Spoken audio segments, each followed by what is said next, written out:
Добрий день. Hello, I welcome all of you who has joined us. I'm Olga Tamanova and Media Center Ukraine of Ukrinform. We are beginning our work. This is 183rd day of the heroic resistance of the Ukrainian people, and I thank everybody who is telling the world the truth about this war. Today our team has prepared the following events for you. At 1:30 p.m. we will have the event devoted to the Crimea platform. We will be speaking about the strategy for the deoccupation of Crimea and economic model. We will have here Deputy Minister of Infrastructure Alexandra Azarkhina, Tamila Tasheva, who's the permanent representative of the President of Ukraine to the Autonomous Republic of Crimea, Alina Frolova, Deputy Minister of Defense of Ukraine 2019-2020, and Deputy Chair of the Board of the Center for Defense Strategies, and Timofey Milovanov, President of Kyiv School of Economics. And just now we are in touch with Ivan Fedorov, Mayor of Melitopol. Ivan, we welcome you here. Good day. Ivan, could you please tell what is now taking place in the city? We need to drive your attention to some of the events which took place recently. First of all, yesterday we one of the collaborators was liquidated, the one who was responsible for the pseudo-referendum directly in the Mikhailivsky district. And I would like to mention an important fact in the history of this Gauleiter. This is the very close person to the main Gauleiter of Zaporizhia region, Yevgen Malitsky. He personally appointed him, and yesterday he left us. And we cannot precisely answer the question whether this was the cleansing by the Russian forces or this is the work of our guerrilla. Of course, the situation can be affordable, but there is such an offer to leave this question open. And also, we definitely know that other Gauleiters and collaborators who deal with pseudo-referendums are under special attention of our resistance forces, our guerrilla, and also the special services of Ukraine. That is why we don't have the very specific date of the pseudo-referendum at the temporarily occupied part of Zaporizhia Oblast and the detailed plans which would have a certain date and aim of this pseudo-referendum. Also, I should mention that all of the data about those who agreed to cooperate with the occupiers to conduct pseudo-referendum, those who are ready to get salary from the occupiers, we know all of those facts, and we posted them in all of the papers and certificates for the law enforcement structures. Before the 1st of September, we mostly speaking about the beginning of academic year, about the beginning of the work of our schools and kindergartens. And here we need to divide it into two spheres. First of all, the occupiers today are trying to launch the work of our schools on the territory of Melitopol city, and it is very hard for them.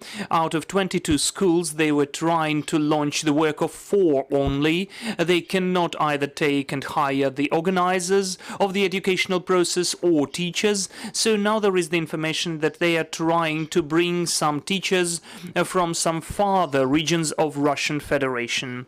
And also I need to mention that there is the crazy deficit of pupils in their schools. That is why the occupiers are choosing 2 ways. First of all, they are intimidating and scaring the parents that the pupils, the children of the parents who will not go to school, first of all will pay fines, 40,000 rubles. This was the first warning, then the fine, and then they will deprive them of parental rights, and they will just take the children to the orphanages. And also, on the other side, they are offering the parents who voluntarily brought their children to the schools, they will offer them 10,000 rubles as of compensation for them to be able to buy some, for instance, necessary things for the training and tuition process. We, as Ukrainian authorities, are fully ready to provide the academic and training process in our Melitopol schools. It will be done online, remotely.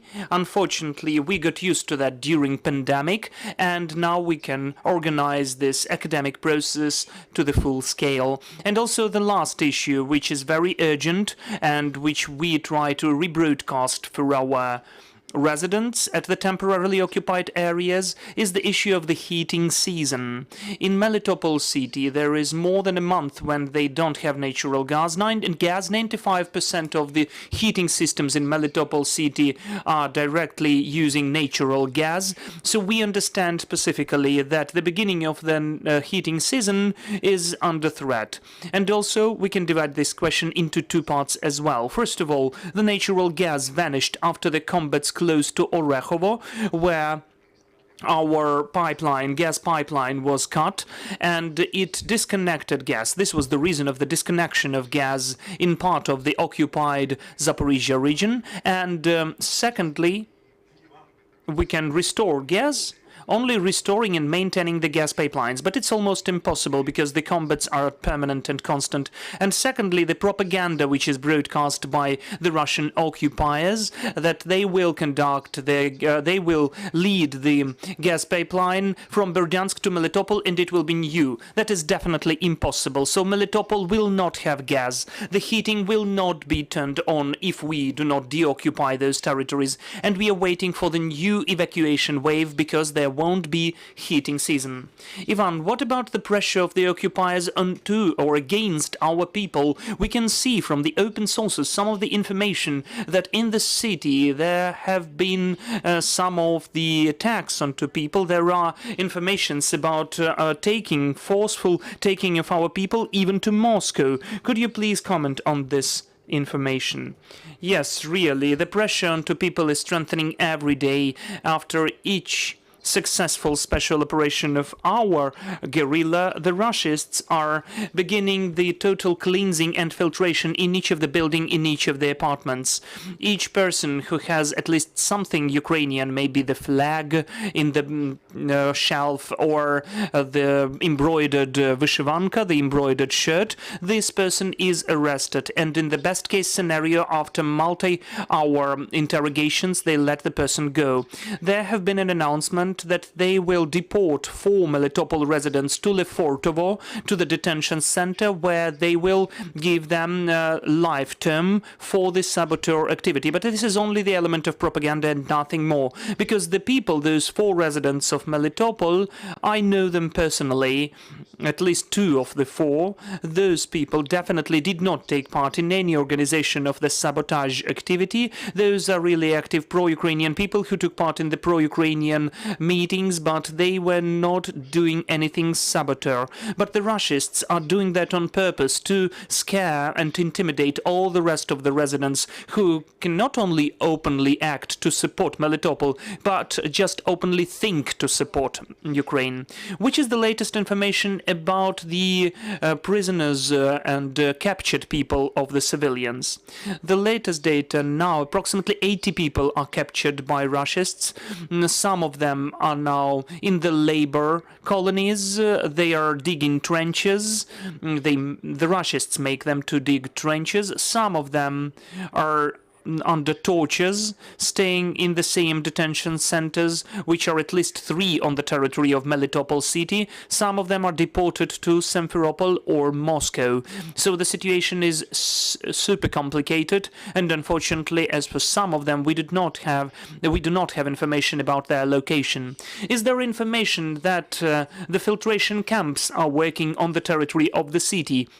Or maybe there are any other places for detention of our people? Yes, there are at least 3 detention centers in Melitopol where our people are taken. That is the police department, the military committee, and one of the military bases which is located on the territory of Melitopol city and is taken by Russians. As for the filtration camps, we don't have any of them in the city of Melitopol, but the filtration camp is on the crossroads on the border between our continental part and the Crimea. So they have filtration. They are sitting in the cages for 8 to 10 hours until they are interrogated, or they check their documents and so on. The same filtration camp was promised to be built in Vasiliivka. This is the only settlement between the occupied territory of our state and the governmentally controlled area. We need to mention that this bridge which is connecting all of the 4 regions,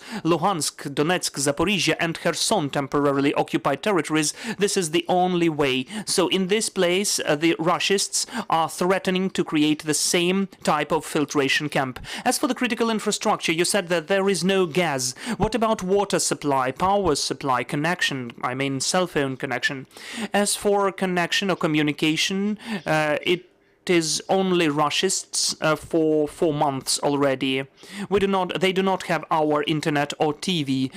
Several days ago, there was a successful guerrilla special operation who destroyed the power of Russian TV, so it stopped broadcasting for several days. They stopped their propaganda, but all the other communal services are accessible for the residents of the temporarily occupied Melitopol. Are there any questions? Please take the mic.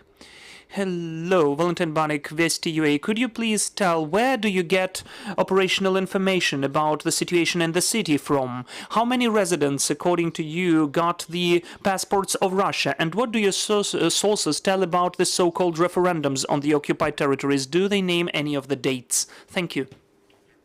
Thank you for the questions. We get the information because we are constantly 24/7 in touch with the residents who are still staying in this territory. For that, we have also opened the Center of Humanitarian Relief, which is located in Zaporizhia city. This center is not only for those who left Melitopol, but this is the center which is working as a call center as well and providing 24/7 connection with our residents about the urgent needs and issues. As for the number of people who are staying on the territory of Melitopol, that's approximately 70,000 of population, 60 to 70,000.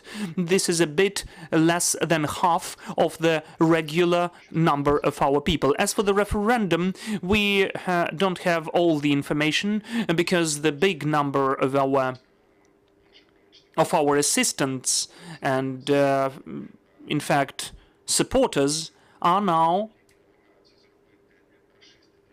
in the authorities which the Rushists try to use to conduct referendums. So far, we don't have the full information. I cannot disclose it because there are some of the investigative actions of the special operations, so together with the law enforcement authorities. As for the dates, the only date, the unified date, they will not have because they cannot even gather the crowd to conduct the pseudo-referendum. So now they have the concept of this pseudo-referendum within 5 days. They will provide polls, apartment by apartment. They already have the questionnaire lists which they'd like to provide for this procedure. But we would like to mention that the referendum during the next 2 weeks will not take place. They are not capable to do that. They cannot organize it. And liquidation of one of their collaborators on the territory of the amalgamated community Mikhailivsky, this was the person who was responsible for referendum.